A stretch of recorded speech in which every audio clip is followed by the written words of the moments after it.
오늘 우리에게 주시는 하나님의 말씀은요, 나와 너 우리를 살리는 복음 19번째 시간이고요, 묶임에서 풀림으로 라는 제목으로 함께 살펴볼 텐데요, 마가복음 5장 1절부터 20절의 말씀 한 절씩 교독해서 읽겠습니다.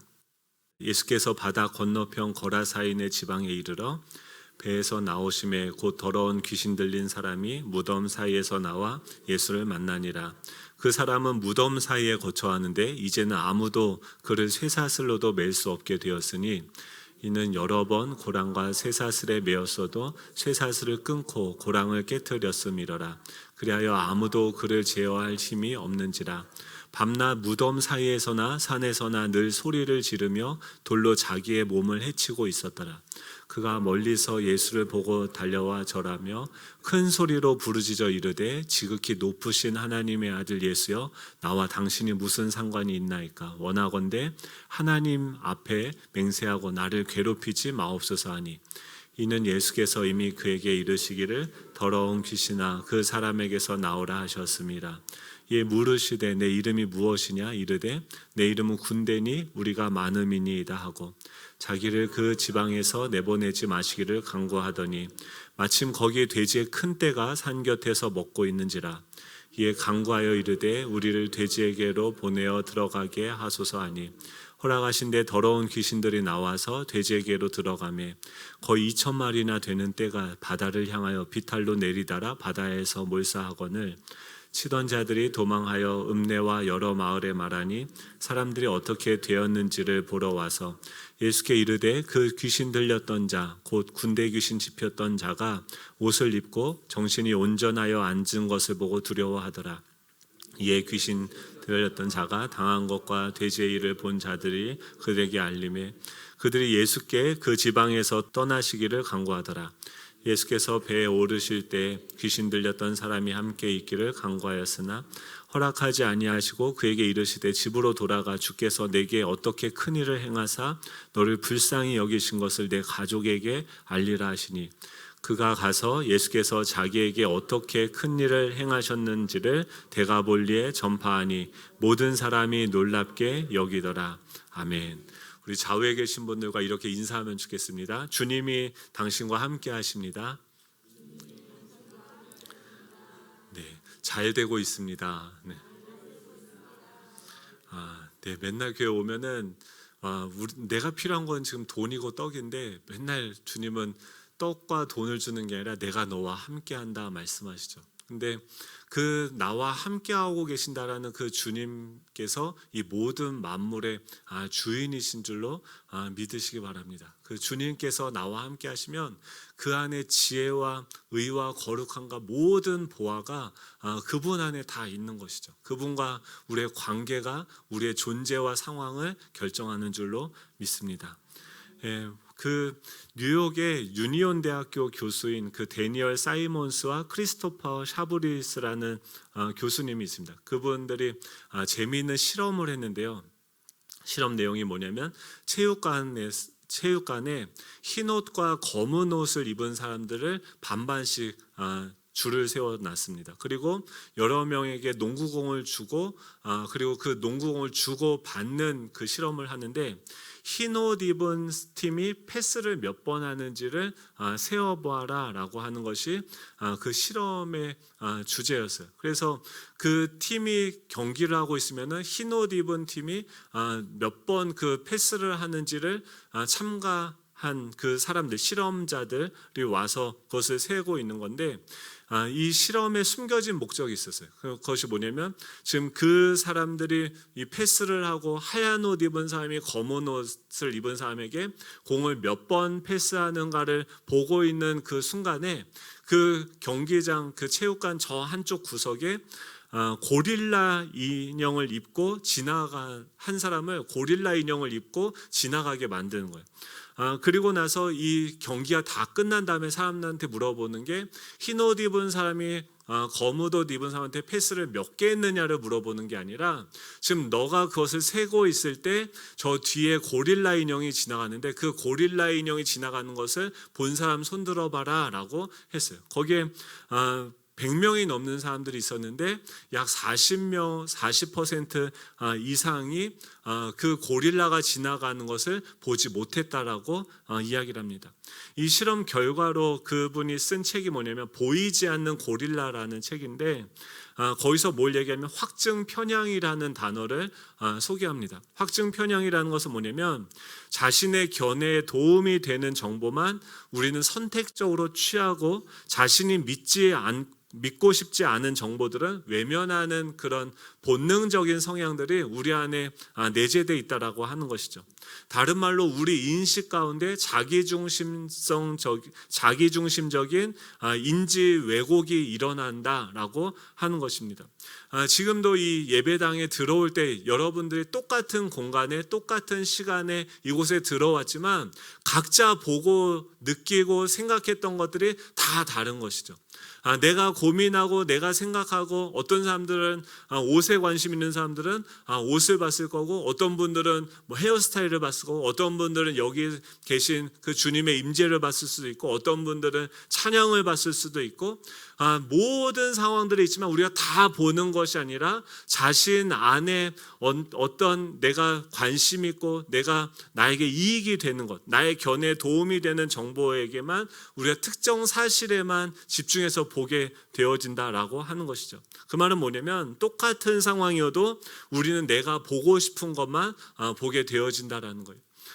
지금 예수님께서 수많은 무리들이 예수님께 나왔습니다. 그리고 그들은 각기 다른 것들을 예수님에게서 보았고 그것을 요구하고 있었습니다. 그런데 제자들도 마찬가지였죠. 예수님과 함께하고 있지만 그 제자들이 예수님 안에서 보고 싶은 것은 그분은 한 분의 선생으로서 나에게 필요한 것들을 채워주고 가르쳐줄 수 있는 정보 전달자 정도로서 그곳에 거주하고 있었던 것이죠. 그런데 그 제자들을 데리고서 예수님이 어디로 갑니까? 수많은 무리들이 그 예수님에 대해서 열광하고 있고 예수님은 막 응원하고 있는데 그 수많은 무리들을 뒤로 하고서 전혀 생각하지 못했던 그 방향으로 제자들을 끌고 가는 거죠.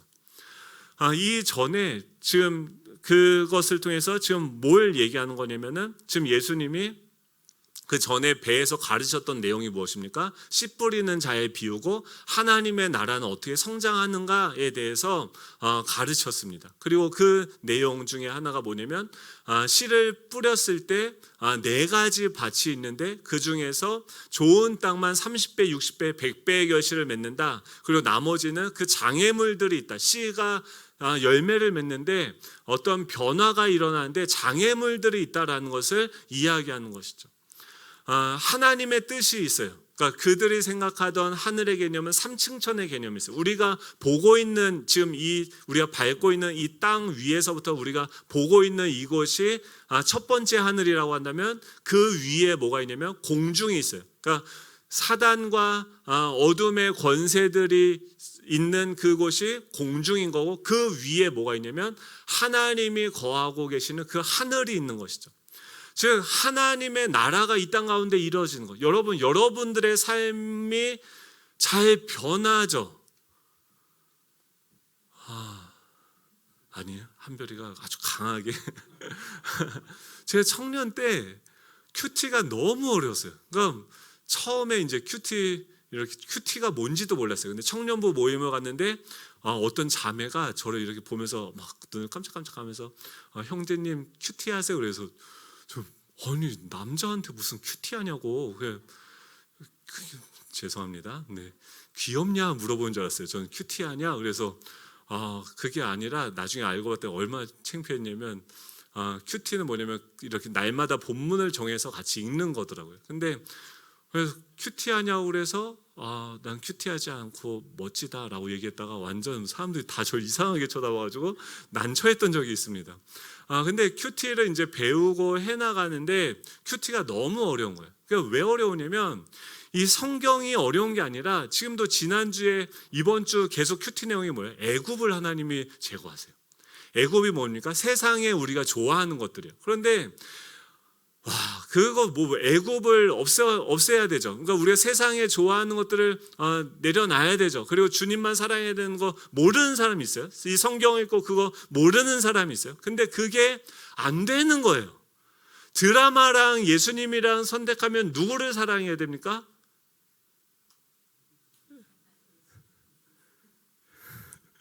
예수님인 거 우리 다 알죠. 근데 시간은 누구와 더 많이 보냅니까? 그렇죠.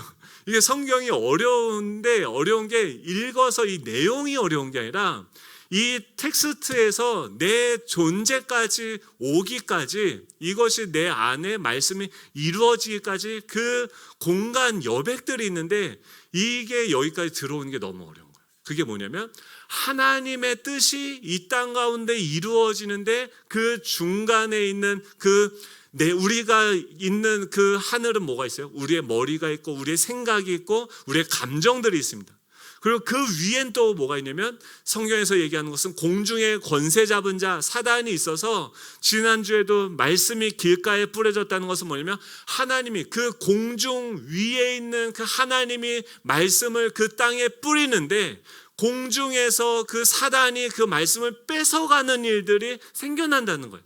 우리가 이 말씀을 읽고 이 말씀이 우리의 존재가 되어지기 가운데 그것을 읽고 그렇게 순종해야지 하는 그 우리의 의식 가운데서 어떤 공격들이 있습니까? 사단이 그 말씀에 순종하려고 하는 그 마음과 생각을 뺏어가는 이 도둑질, 영적인 그 강도짓들이 우리 존재 가운데 이루어진다라는 거죠. 우리가 이 드라마를 보는 시간보다 하나님의 말씀을 보고 그 하나님과 동행하고 그분께 내 자신을 온전히 드리게 되면 엄청난 하나님의 자녀가 되는 그 권세가 주어지고 그것을 누리며 살아갈 수 있다라고 우리가 들어서는 알지만 그것이 내 존재가 되어지기까지는 장애물들이 있다라는 거죠. 그 당시에 제자들도 뭘 원하냐면 지금 여기서 수많은 사람들이 다 몰려들었어요. 여기다가 성전을 짓고 예루살렘 말고 이 갈릴리에서부터 하나님 우리 새롭게 시작합시다. 여기서부터 이 나라를 변화시켜 갑시다. 이렇게 많은 사람들이 우리를 지지하는데 우리는 뭐든지 할 수 있습니다 라는 그런 생각들이 그들 가운데 없겠습니까? 그런데 예수님은 그들의 인간적인 생각을 하고 있는 그 자리에서 이제 끌고서 어디로 갑니까? 바다 가운데로 가게 되어진 거예요. 하나님은요 지금 어떤 일을 하고 계세요? 우리의 존재, 우리의 마음이 원하는 것이 있어요.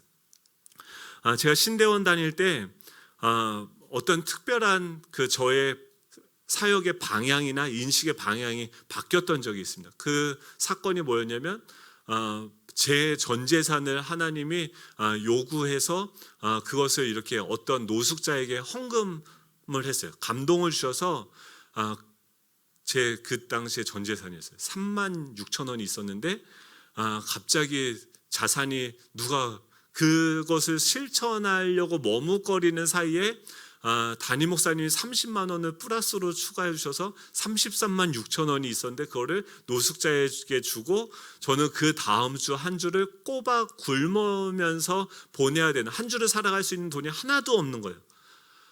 근데 그 상황에서 배가 고픈 상황, 가난한 상황, 이것도 전에 제가 예화로 말씀을 드렸죠. 그런 제가 정말 살면서 그렇게 진짜 먹을 게 없고 돈이 없어서 굶은 적은 그때가 처음이었어요.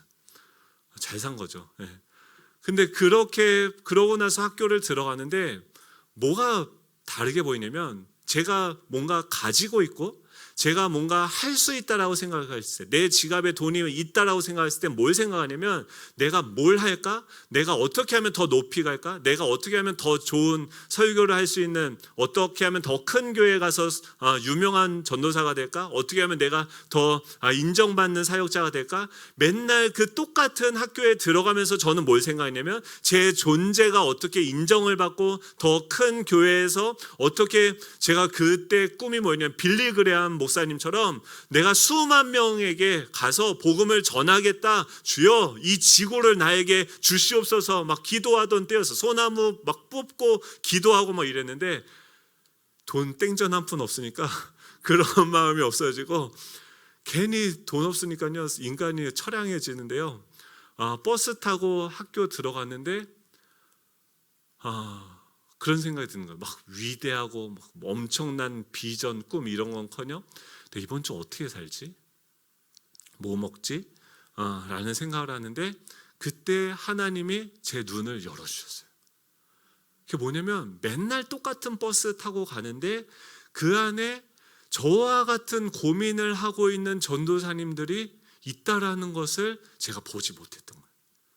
그러니까 확증 편향이 제 안에 있는 거죠. 제가 보고 싶고 제가 욕망하고 원하는 것만 그 공간 안에서도 제한적으로 보는 거죠. 저보다 더 좋은 옷을 입고 더 잘 나가고 더 큰 교회에서 사역하는 그 친구들만 보면서 비교하면서 그들보다 내가 더 어떻게 성공할 수 있는 가만을 보고 있었는데 주님께 순종을 하고선 그 돈을 다 드리고 나니까 주님이 저를 가난하게 하고 제 욕망과 제 성공의 그 눈꺼풀이 가려져 있는 것을 제거해 주시니까 뭐가 보이냐면 그 똑같은 공간에 매번 같이 버스를 탔던 지체들 가운데 나보다 더 가난하고 어려운 지체들의 눈물과 한숨 소리를 듣게 하는 거예요.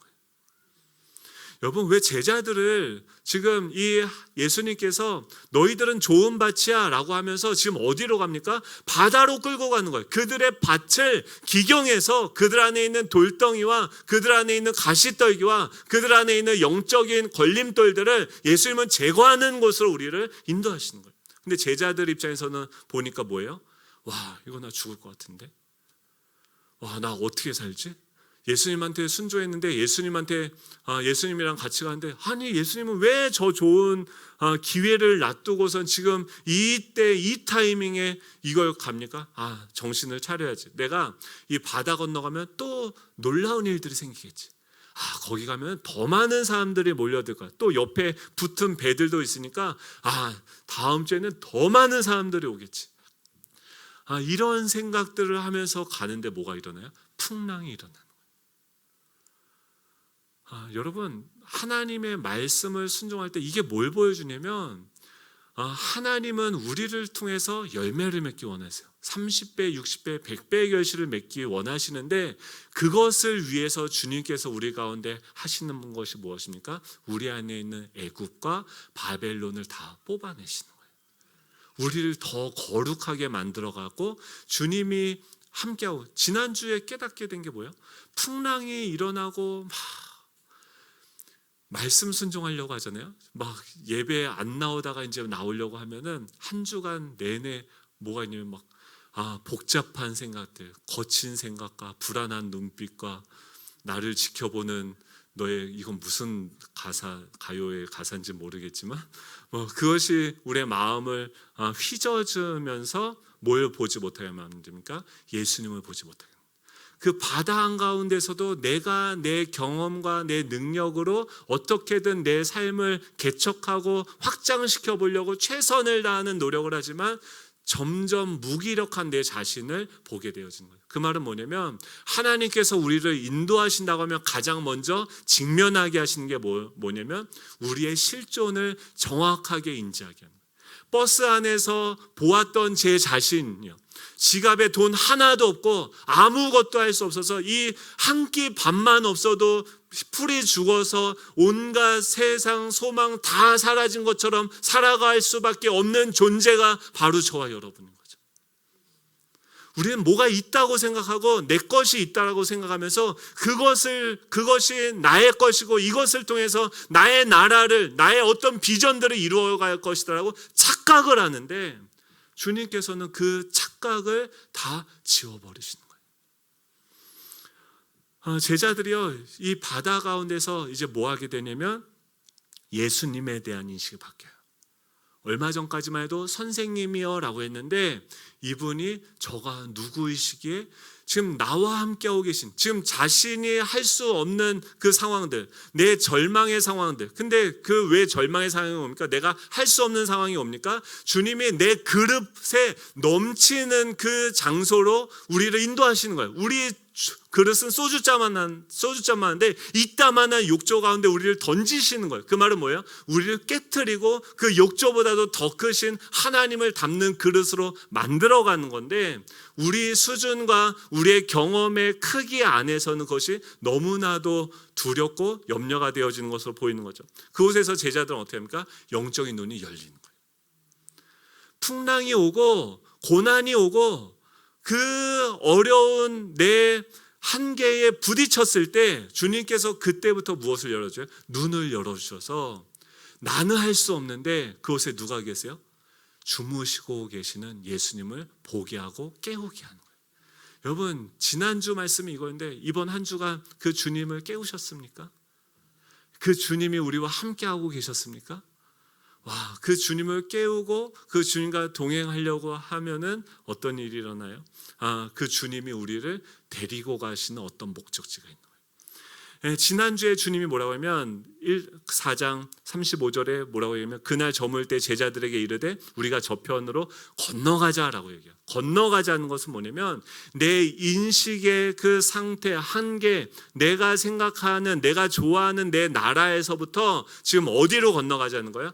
그 하나님이 계시는, 하나님의 뜻이 이루어지는 그 나라로 건너가자는 거예요. 그 가운데 뭐가 있습니까? 돌파가 이루어져야 돼요. 하나님의 나라, 하나님의 뜻이 우리의 삶 가운데 이루어지기 위해서는 뭐가 불러옵니까?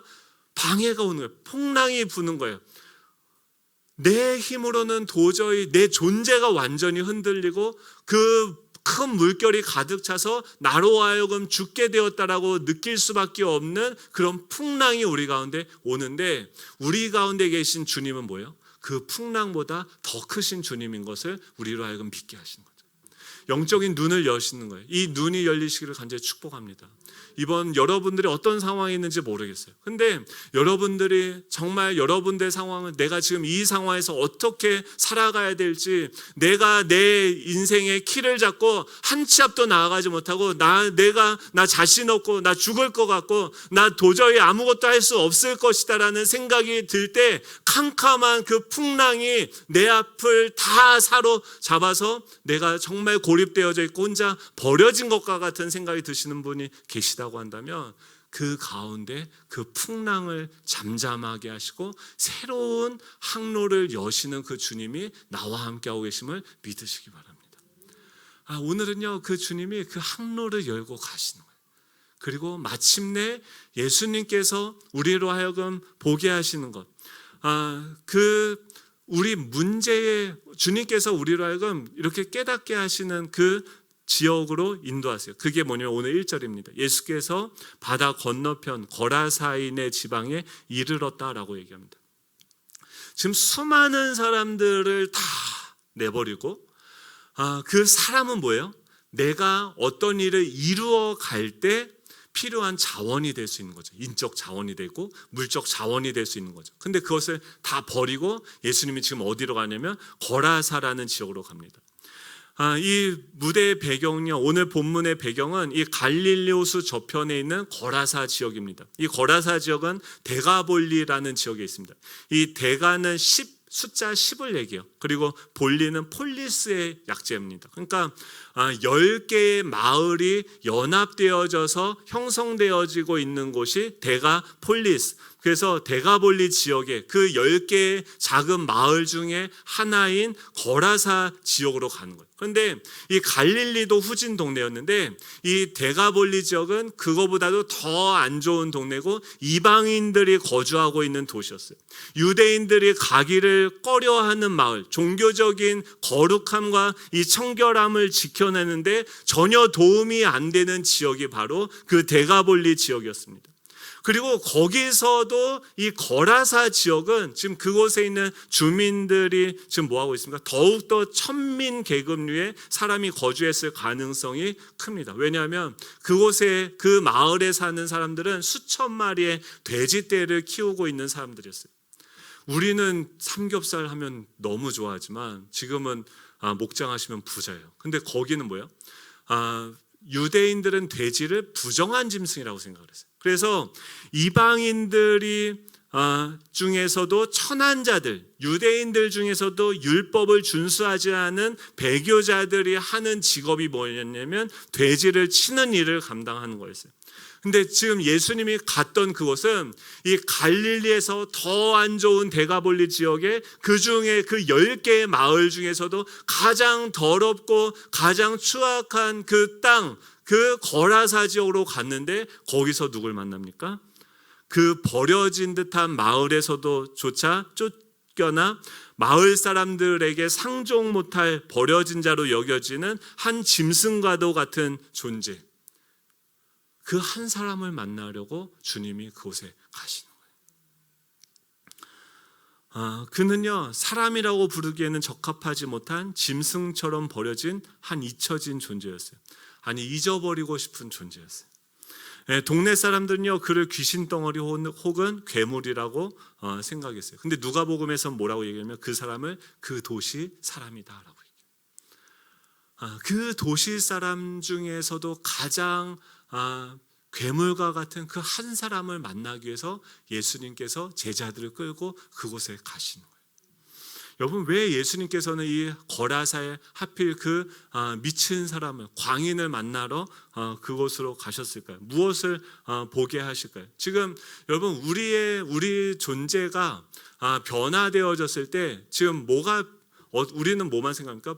눈에 보이는 영역들만 생각해요. 저도 예전에 신앙생활을 할 때 그냥 이성적이고 합리적인 신앙생활을 하는 정상적인 사람, 일반적인 사람이었어요.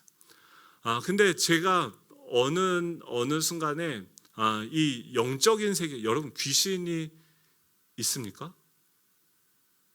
여러분들의 지난 한 주간의 삶 가운데 사단이 여러분의 삶을 공격하고 방해하고 이런 것들을 인식하고 그것을 깨워서 눈을 뜨고 영적인 눈을 뜨고 지금 내 마음에 짜증이 일어나고 갑자기 분노가 일어나고 시기스러운 마음이 생기고 염려가 생기고 두려움이 생기고 막 이런 수만 가지 수천 가지 생각들이 계속해서 내 안에 막 움직이는데 그것을 그냥 이 영적으로 이 사단이 지금 나에게 있는 이 하나님이 나에게 부여해 주신 이 평강을 도둑질하는 것이라고 생각하셔서 그것을 영적으로 반응하시고 대응하신 분이 혹시 있으시면 엄지발가락 한번. 이게 뭐냐면 지금 주님이 하나님의 나라가 어떻게 성장이 되는가, 우리 삶에 어떻게 열매가 맺혀지는가, 그것을 알려주기 위해서 씨앗은 무엇입니까? 살아계신 하나님의 아들이신 예수 그리스도가 우리라는 존재의 밭에 들어오신 거예요. 근데 그분이 오셔서 이제 무엇을 합니까? 그 장애물, 그 씨앗이 자라가는데 영적 이 길가였던 것들, 또 바위들, 시험들, 여러 가지 것들을 어떻게 제거해 나아가시는지를 우리에게 하나씩 가르쳐주는 그것으로, 그러니까 말씀으로 가르쳐준 그것을 이제 실질적으로 적용하는 그 워크숍 기간을 지금 예수님이 갖기 위해서 특별히 어디로 온 거예요? 거라사 지역에 그 귀신 들린 자를 만난 거예요. 그 사람에 대해서 뭐라고 얘기하냐면 2절 3절이죠. 2절 3절 배에서 나오심에 곧 더러운 귀신 들린 사람이 무덤 사이에 나와 예수를 만나니라. 그 사람은 무덤 사이에 거처하는데 이제는 아무도 그를 쇠사슬로도 맬 수 없게 되었다라고 얘기해요. 그 사람을 뭐라고 표현하냐면 더러운 귀신 들린 사람이다라고 소개를 하고 있어요. 여기서 한국말로는 귀신이라고 번역을 했지만 원어를 보면 푸뇨마입니다. 그러니까 귀신이라는 단어가 따로 있는데 그 단어를 쓴 것이 아니라 그냥 일반적인 영이라고 얘기하는 푸뉴마라는 것을 썼고, 더러운 영, 더러운 영에 들렸다라고 하는 것은 뭐냐면 그게 전치사 n인데 그 더러운 영이 함께하고 있고 더러운 영으로, 더러운 영의 힘으로 살아가고 있는 그 사람을 더러운 귀신 들린 사람이라고 얘기해요. 이 더러운 영과 함께 더러운 영에 의해서 더러운 영의 힘으로 살아가고 있는 그 사람은 지금 어디서 거주하고 살아가고 있냐면 무덤 사이에서 거처하고 있다라고 이야기를 해요. 네, 무덤은 어디입니까? 죽은 시체가 있는 곳이 바로 무덤이죠. 그 사람은요, 살아있는데 죽은 것과 같은 존재예요. 죽음이 죽을 것과 같은 그 생각이 그 사람의 모든 생각과 마음과 감정, 너는 쓸모없는 존재야, 너는 필요 없는 존재야, 살아있는데 살 소망이 없고 그 사망의 지배를 받고선 거기서 죽고 싶은 생각만 하고 있다라는 것이 무엇입니까? 무덤 사이에 거주하고 있는, 거기서 먹고 마시고 자고 하는데 그 무덤에서 계속해서 죽음과 대화하고 있고 죽음을 먹고 마시고 죽음의 열매를 맺고 있는 사람이 바로 그 사람이었죠. 그 결과로 어떻게 되어집니까? 그는 아무도 제어할 수 없는 존재가 되어졌어요. 그 사람은 무덤 사이에 거처하는데 아무도 그를 쇠사슬로도 맬 수 없게 되어졌어요.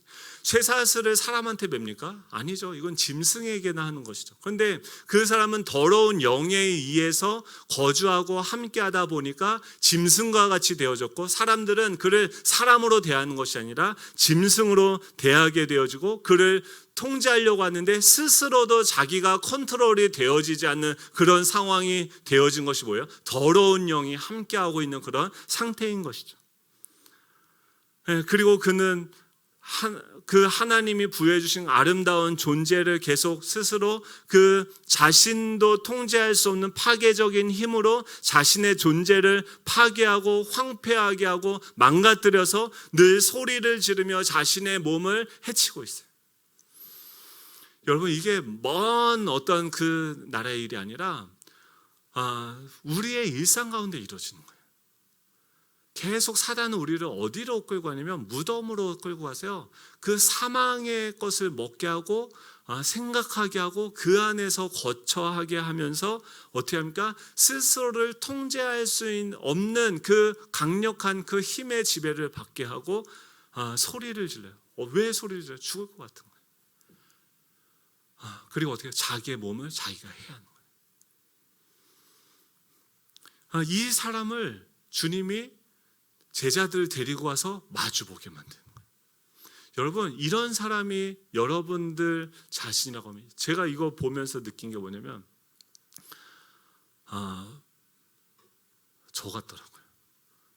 제가 군대 제대하고 25살 때 또 그 전에 군대 가기 전에 저의 삶이 마치 그것과 같았어요. 살아있는데 죽어 있는 사람 같았어요. 하루 종일 이게 머리가요, 내가 왜 살아야 되지? 어떻게 살아야 되지? 어떻게 하면 이 한 번밖에 없는 이 인생을 후회하지 않고 후회하지 않는 삶을 살지? 돈을 벌면 되는가? 내가 성공하면 되는가? 좋은 사람을 만나서 사랑하는 여자가 생기면 되는가 하면서 이 수만 가지 생각들이 저를 지배하면서 밤이 되면요, 제가 진짜 어쩔 수 없이 술을 먹었어요. 여러분, 술 드시는 분들을 너무 뭐라고 하지 마시고 불쌍히 여겨주세요. 그거마저 뺏어가면요, 미칩니다. 왜냐면 자기가 스스로를 통제할 수 없는 거예요. 술을 먹으면 멈춰요. 왜 애들이 게임을 합니까? 게임을 하면 초등학생이라고 자신의 존재에 대해서 고민 안 할까요? 앞으로 어떻게 살아가야 되는지 고민 안 할까요? 걔네들이 가장 힘들어요. 그 마음속에서 지금 소리 지르면서 자신을 해하고 아프게 하고 하는, 자기를 파괴함으로써 빅맥을 먹고 그 뿌링클을 먹으면서 자신을 해하고 있는 게 저의 모습은 아닌지 모르겠어요. 계속 쓰레기 같은 걸로 자기를 채우는 방식으로서 그 자신의 해결되어지지 않는 존재를 해결하려고 자기를 해하고 있는 게 예전의 과거의 저의 모습과도 너무나 똑같은 거죠. 사단은요, 더러운 영은요, 그 우리의 삶을 깨끗하고 질서 있게 하고 이게 아니라, 우리 집사님 중에 한 분이 이 지역 사회에서 이제 그 정부에서 주는 그 보조금으로 이제 어려운 가정들 이제 돕는 일들 하세요. 근데 이거를 몇 년을 하시면서 집사님 뭘 깨달았냐면, 이분들한테 가는 때마다 동일한 게 뭐냐면 집이 그렇게 더럽대요. 쓰레기 더미고 집안이 발 디딜 틈이 없고 다 질서가 없고, 저도 그거 듣고 확 흠칫했는데, 삶의 소망이 없어지고 이 질서가 무너진 사람들의 특징이 무엇입니까? 더러운 영이 거기 거하는데 그 특징이 뭐냐면 쓰레기 더미가 많아요. 여러분, 오늘 끝나고요 집에 가셔서요 청소부터 합시다. 이게 영적인 거예요. 우리 안에 자꾸 뭔가 미루고 다 내려놓고 그냥 대충 그냥 이렇게 어떻게 우야무야 하면서 계속 사단이 들어와서 우리의 것을 다 훔쳐가고 뺏어가고 하는데, 우리는 그 쓰레기들이 내 안에 가득 채워지는 방식으로서 내 존재가 포로가 되어지고 노예가 되어지고, 이 귀신 들린 자처럼 지금 이 군대 귀신이 들려서 그 엄청나게 많은 생각들의 지배를 받으면서 스스로 살 수도 없는 그런 존재가 되어진 거죠. 이거를 왜 보게 하시냐면, 우리가 진짜 변화되어져야 될 때 먼저 해결되어져야 되는 영역이, 우리는 뭐만 생각합니까? 눈에 보이는 영역들만 청소해요. 그러니까 이 청소가요, 그냥 눈에 보이는 것만 청소를 하면 바뀌죠? 아니요. 우리 마음이 먼저 청소가 돼야 돼요. 안 그러면 마음이 혼란하면 지금 오늘 육체적으로 그걸 아무리 청소해도 마음이 더러우면 그 다음날 가서 또 소망하고 또 더러워지고. 근데 이 마음이 어떻게 또 깨끗해집니까? 그 안에 담겨있는 영이 깨끗해져야 되는 거예요.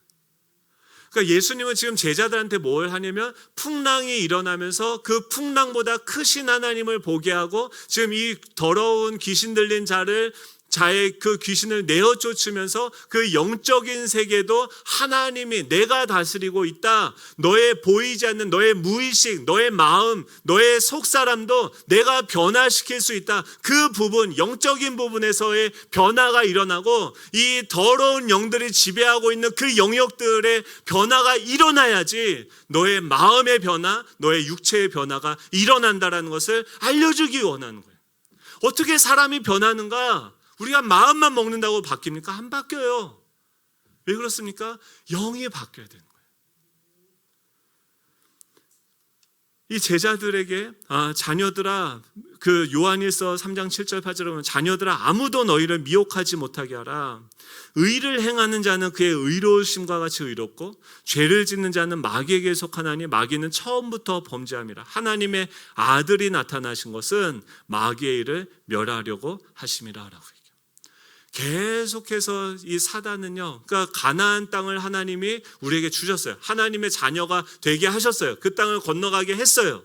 근데도 우리 옛사람이 그 가나안 땅을 자신의 것이라고, 하나님의 것인데 자신의 것이라고 소유권을 주장하면서 살아가고 있는 7 족속들이 거기에서 영향력을 행사하고 있다는 거예요.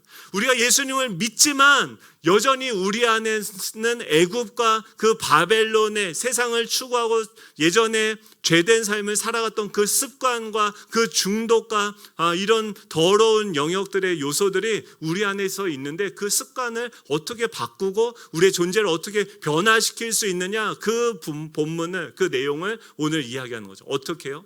우리 그릇에 담겨져 있는 그 영혼이 바뀌어야 된다. 그것을 지배하고 있는 그 어둠의 권세들이 떠나가야 된다는 거예요. 예수님이 그 귀신을 내어 쫓아야 된다는 거예요.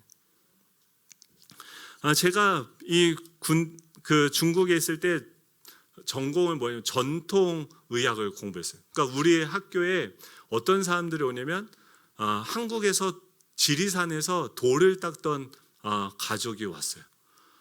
그래서 애들도 중학교 고등학생인데 저랑 같이 수업을 받았어요. 걔네들은 중학생인데 검정고시를 다 통과해서 저랑 같이 그 중의학 수업을 들었는데, 이 가정은요 돌을 닦았다고 하는데, 그게 뭐냐면 귀신을 섬기고 있는 거예요. 자기가 섬기고 있는 그 귀신은 장군이, 예전에 무슨 장군이래요. 근데 그를 섬기고 있는데, 이분들은요 새벽 4시만 되면 일어나서, 잠도 어디서 자냐면 집에서 이렇게 피라미드 모양의 그 틀이 있어요. 그 안에 들어가서 잠을 자고 아침에 일어나면 목욕을 하고, 얼마나 그 귀신을 정성스럽게 모시면서 살아가는지 몰라요.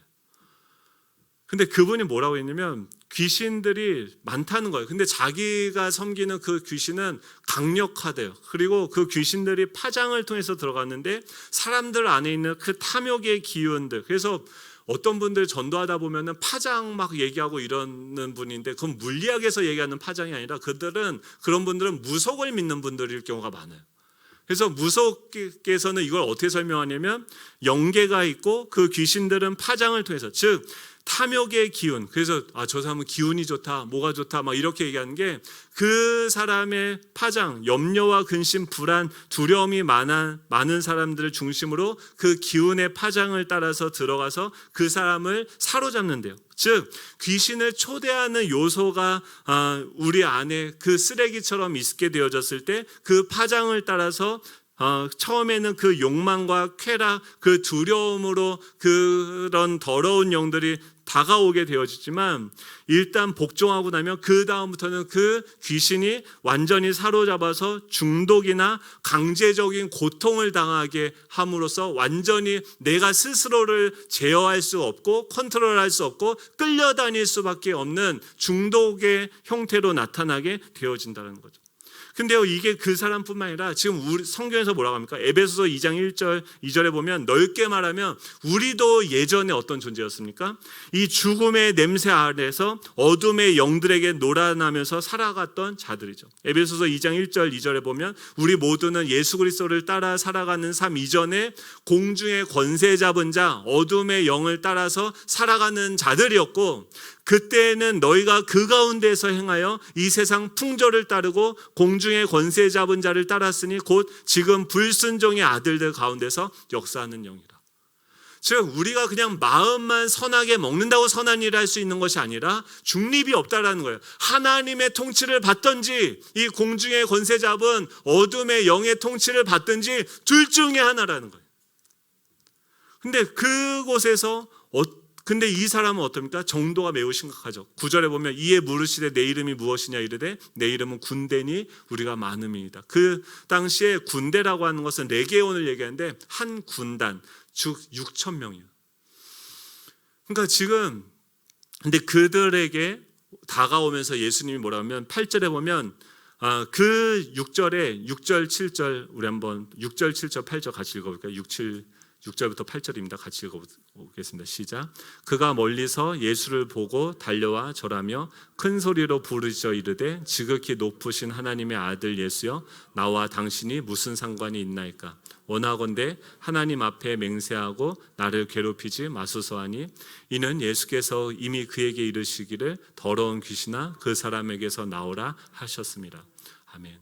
지금 예수님이 그 하늘에서 이 땅 가운데 오셔서 그 더러운 귀신 들린 자를 구원하려고 가는데 그것을 하늘에서 이 땅으로 보여주는 것이 아니라 그것을 눕혀서 그 예수님이 있는 곳에서 그 영혼에게까지 가는데 그 공중의 권세 잡은 자를 보여주는 것이 그 바다를 얘기하는 거죠.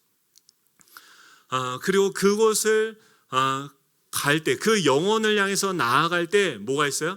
그 군대의 공격이 있는 거예요.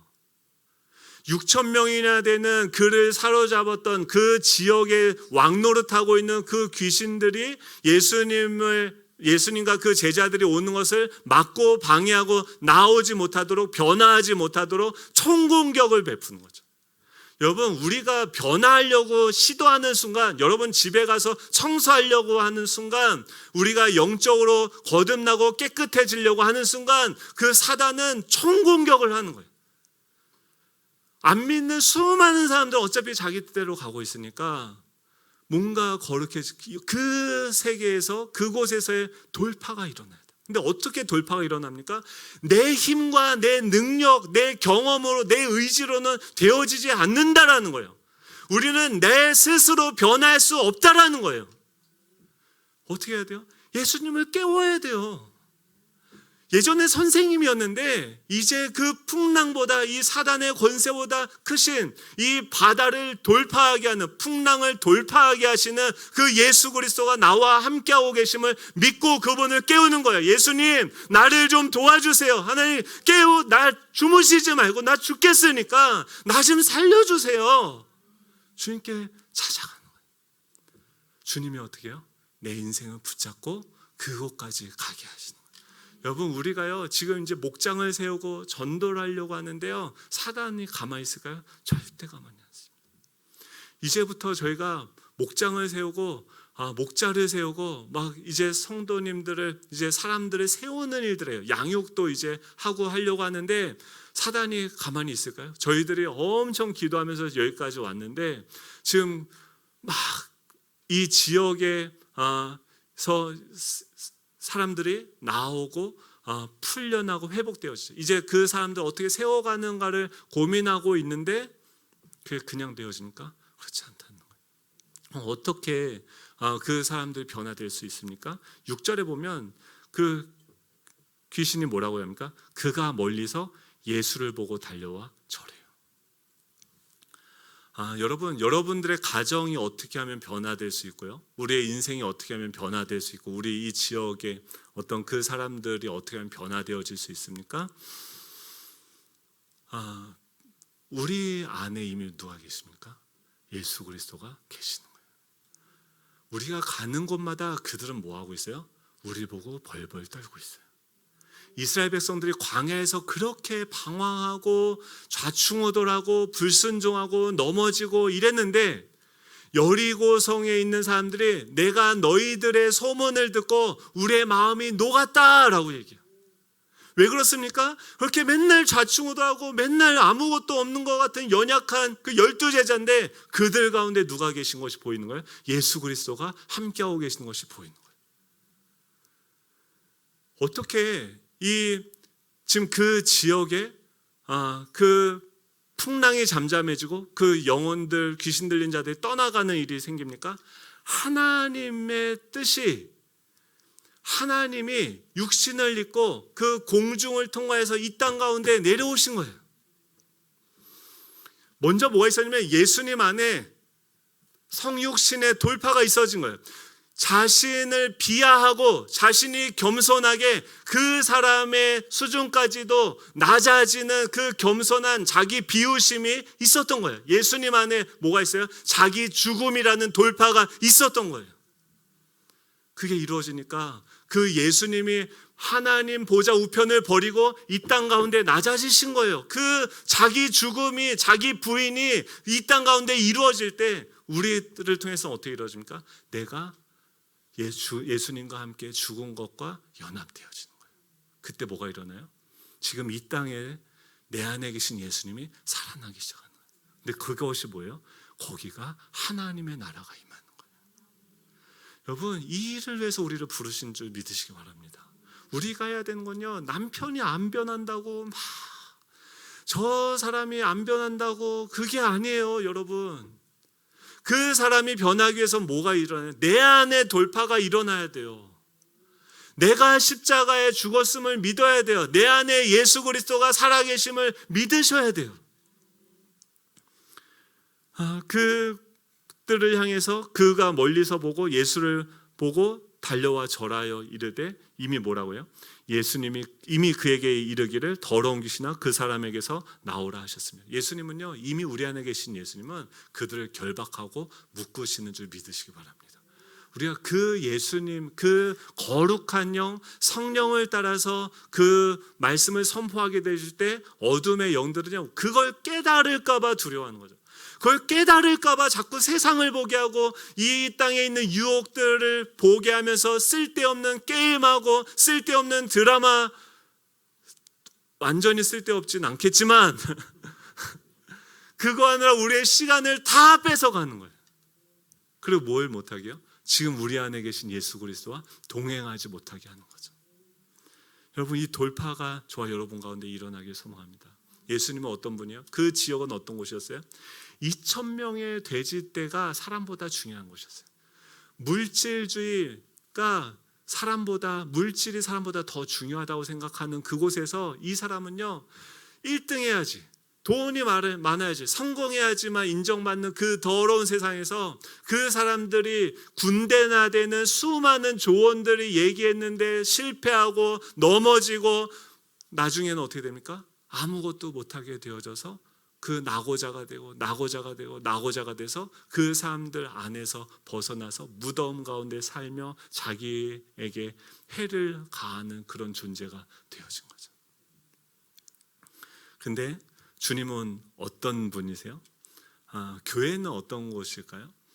수많은 사람들이 몰려드는 것으로 인해서 사람들이 나를 인정하고 나를 환호하는 것으로 인해서 기뻐하는 곳이 아니죠. 그것을 뒤로하고 영적인 세계에서 포로되어져 있는 그 한 영혼을 위해서 내가 죽고 그 영혼을 향해서 나아가는 그 돌파를 이루어가 그 영혼을 구원하는 일을 하는 곳이 바로 교회인 것이죠.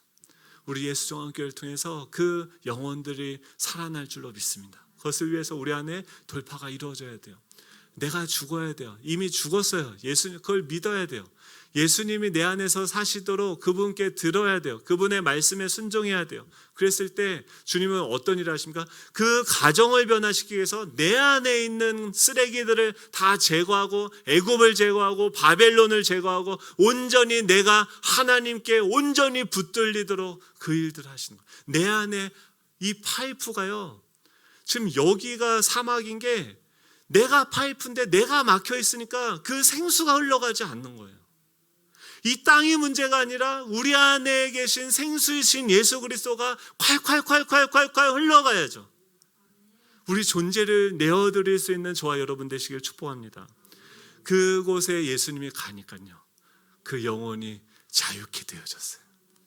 그리고 그 사람이 뭐라 합니까? 18절에 보면 귀신 들렸던 사람이 예수님 나도 주님과 같이 가기 원합니다 라고 간구하지만 허락하지 않아요. 저는 이게 너무 좋았어요. 뭐냐면 지금 이 사람이 예수님 만난 지 한 번 만났어요. 근데 예수님이 그를 동역자로 삼아요. 그 지역에 가장 추악하고 더럽고 짐승 같은 존재였는데 한 방에 그를 새롭게 하시고 아니야, 넌 지금 날 따라오는 게 아니라 너 집으로 가. 그들한테 가서 주님께서 너에게 어떠한 큰 일을 행하셔서 너를 불쌍히 여기신 것을 너의 가족들에게 알려라 라고 이야기하는 거예요. 여러분, 주님은 이 정도의 능력이 있으신 분이심을 믿으시기 바랍니다. 한 방에 우리를 완전히 거듭나게 하시고 동역자로 삼으셔서 그 지역을 다스리도록 맡기시는 거예요. 여러분, 이런 이 땅을 정복하고 다스리는 영적인 권세들이 영역들이 우리 하반기를 통해서 열리기를 간절히 소망합니다. 우리가 10월달 같이 계속 기도하면서 로마서 5장 8절은 5장부터 8장은 이것에 대한 영적인 연료를 가득 만땅 채우는 시간들이에요. 우리가 공동체를 세우기 위해서 이 로켓이 이 대기권을 통과하기 위해서 엄청난 에너지가 필요해요. 같이 기도하고 같이 깨어서 예수 그리스도를 나의 주로 삼는 것이 무엇인지를 알아가는 시간들이 필요합니다. 이렇게 얘기하는데도 안 하십니다. 함께 이번 10월달 우리 안에 성령으로 충만케 되어져서 지금 여러분들이 서 있는 곳이 이미 파이프가 여러분을 통해서 이 땅 가운데 하나님 열어주신 거예요. 이제 뭐 하면 돼요? 주는 그리스도시요 살아계신 하나님의 아들이십니다 고백하면서 스위치를 여세요. 성령이 내 안에 부어지는 거예요. 여러분, 사랑을 달라고 기도하십니까? 사랑이 필요한 사람을 만나게 하시고, 여러분 물질을 달라고 여러분 기도하십니까? 물질을 줘야 되는 사람을 만나게 하실 거예요. 왜 그렇습니까? 그 사람에게 물질을 위해서 물질은 나를 통과해 나가는 거예요. 사랑은요, 나를 그냥 만족시키고 나를 자위하게 하기 위해서 주는 것이 아니라 그 사람을 살리기 위해서 사랑을 부어주시는 거예요. 근데 우리는 착각해요. 왜 이 더러운 사람이 내 앞에 있어요, 주님? 왜 그래요? 예수 그리스도가 그 어둠의 영역을 다스리는 것을 알게 하기 위해서 그가 내 옆에 있는 거예요. 여러분, 이 관점이 보여야 우리가 시기하고 질투하고 상처받는 것을 그칠 수 있어요. 더 이상 사단에게 틈을 주지 마십시오. 쓰레기를 버리십시오. 하나님이 우리를 완전히 새 것으로 만드셨어요. 그분을 찬양하고 예배할 때 나를 상처 주는 사람, 나를 아쉽게 하는 사람이 있다 할지라도 그 생명이 나를 찌르는데 나를 십자가에 못 박는데 그 나의 죽음을 통해서 그 사람들이 사는 역사가 나타나는 거예요. 이게 뭐예요? 하나님의 나라가 이 땅 가운데 이루어지는 거예요. 여러분, 그 일을 위해서 우리를 부르시고 보내시는 줄로 믿습니다. 우리 다 같이 일어나셔서 찬양할 때요, 6월절 어린 양의 피로, 여러분, 사단이 공격을 해도요 이미 피가 우리 위에 뿌려졌어요. 사단이 우리를 털끝 하나 건드릴 수 없어요. 우리 예수 그리스도 안에 있습니다. 우리 그것을 바라보면서 찬양하면서 우리 나아가도록 하겠습니다.